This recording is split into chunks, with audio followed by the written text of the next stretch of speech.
Atlas Shrugged. Atlas Shrugged by Ayn Rand begins against the backdrop of a crumbling American economy and a nation unsure of its future. Factories have begun to close, trains run late, and there's a palpable sense that something fundamental is collapsing. All around, people mutter a strange, unanswerable question. Who is John Galt? The phrase floats in the smoky air of half-empty cafes and deserted boardrooms, signifying despair and resignation. But beneath the surface of fading prosperity, a quiet rebellion simmers, one that will reveal itself slowly and dramatically over the course of this long journey. At the center of the story is Dagny Taggart, the fiercely competent and determined operating vice president of Taggart Transcontinental. She strives to keep the family railroad alive in an era of increasing regulations and social pressure. Her brother, James Taggart, technically runs the company, but he is a weak and vacillating figure who aligns himself with government planners, relying on political favors rather than earning success through merit. Dagny, by contrast, is unwavering in her belief that production, innovation, and honest business are what drive civilization forward. She dedicates herself to maintaining the crucial Rio Norte line in Colorado, where a handful of remaining industrial successes still generate real wealth and energy. There, Dagny is drawn to Hank Rearden, an entrepreneur who has created a revolutionary new metal that surpasses steel in both strength and versatility.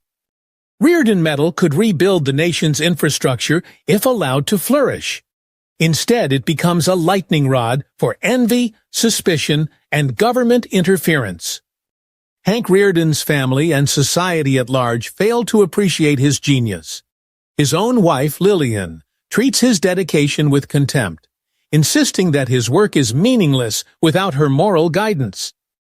The government hounds him with directives and regulations, attempting to strip him of his profits and control how he uses his creation. As he battles these forces, his alliance and eventual romantic bond with Dagny becomes a testament to the power of shared purpose and mutual respect.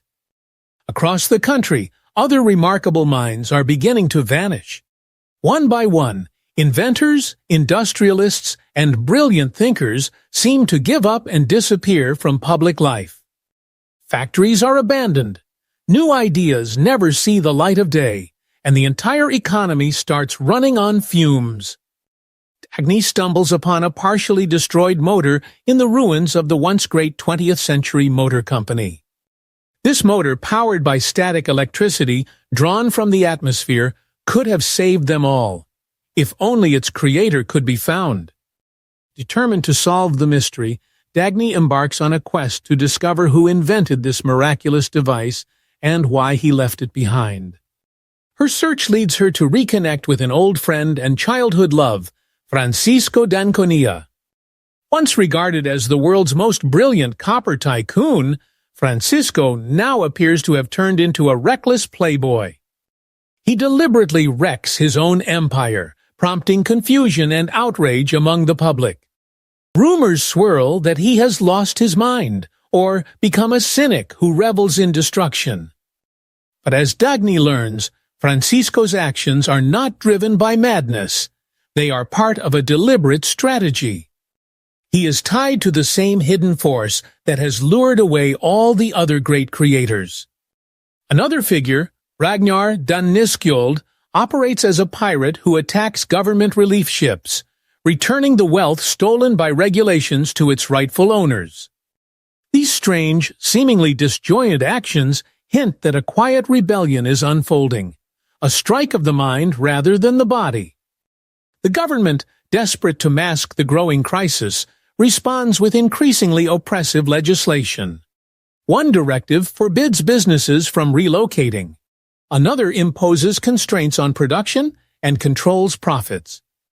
The idea is always to protect the public good, but the effect is to stifle creativity and reward mediocrity.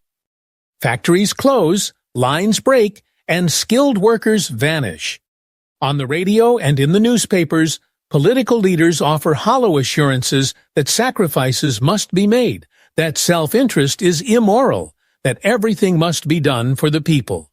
Yet there are fewer and fewer goods on the shelves, fewer trains running on time, and fewer minds willing to invest in a system that punishes achievement.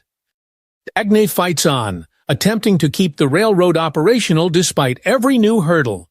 When she finally tracks the inventor's trail, she suspects the man behind the miraculous motor has fled society. She hears rumors of a secret valley where the best minds have retreated, refusing to prop up a system that condemns them. In a last-ditch attempt to find him, Dagny boards her private plane and follows a faint lead deep into the Colorado mountains. High above the peaks, she chases a distant craft that seems to know precisely how to avoid her. In a critical moment, her engine fails, and she crashes into an unknown gorge. Waking in a hidden valley sealed off from the rest of the world, Dagny finds herself among all the vanished creators. Everyone who once fueled the nation's engines of progress is here, living a peaceful, self-sufficient life. She meets John Galt, the man who started it all, the legendary figure who dared to say that the mind is sacred and that no one should live for anyone else's sake. Galt explains his strike of the men of the mind. They have chosen to withdraw their genius from a system that treats them as sacrificial beasts. He, along with Francisco and Ragnar and all the others here, refuse to give their creative energy to a society that enshrines need above merit and crushes the producers for the benefit of the unproductive. Dagny is torn. She understands their argument and feels the truth of it in her bones. Yet the outside world is collapsing, and she still cares about the railroad and the people who relied on it. Though Galt and the others urge her to stay, she cannot abandon the world entirely without giving it one more try. Reluctantly, she leaves the valley to return to a landscape even darker than before. The trains hardly run, shops have barely any goods, the atmosphere is panicked. The government, on the brink of total failure, tries one last desperate gamble. They hunt for John Galt, certain that if they can capture him, they can force him to rescue their dying system. In a fateful broadcast, John Galt seizes the nation's airwaves. For hours, he lays out his philosophy, explaining that reason, freedom, and voluntary exchange are the only foundations for prosperity. He declares that he will never be coerced into serving masters who despise him. The speech jolts the country, revealing to the public that there is a reason behind their decline and a solution they have rejected for too long. Enraged and terrified, the government locates Galt, abducts him, and attempts to torture him into compliance.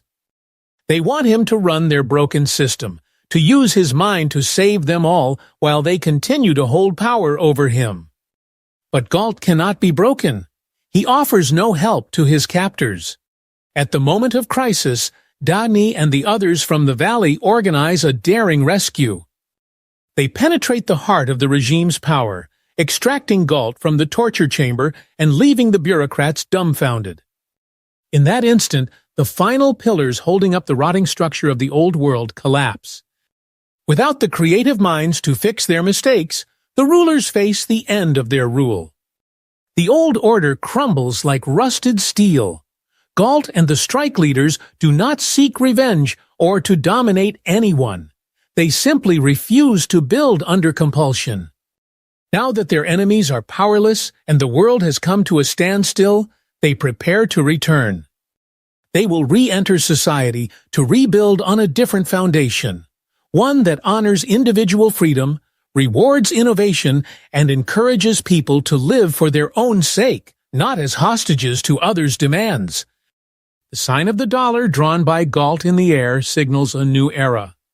No more self-sacrifice, no more coerced morality, no more rewards for failure. The energy and brilliance of free individuals will restart the nation's motor, bringing trains back onto shining rails and machines humming in factories powered by voluntary exchange and honest pride. In the final moments, As the old regime's lights go dark and the world stands still, these extraordinary individuals look forward to the day when they can blaze trails of achievement once more. The valley, once hidden, now serves as the model for the future, a place where minds meet by choice, where wealth is created by productive effort and traded in mutual respect, and where no one need ask, "Who is John Galt?" For everyone will know that the answer lies in living according to one's own values, in pursuing excellence without apology, and in allowing human reason to guide the way to prosperity and freedom.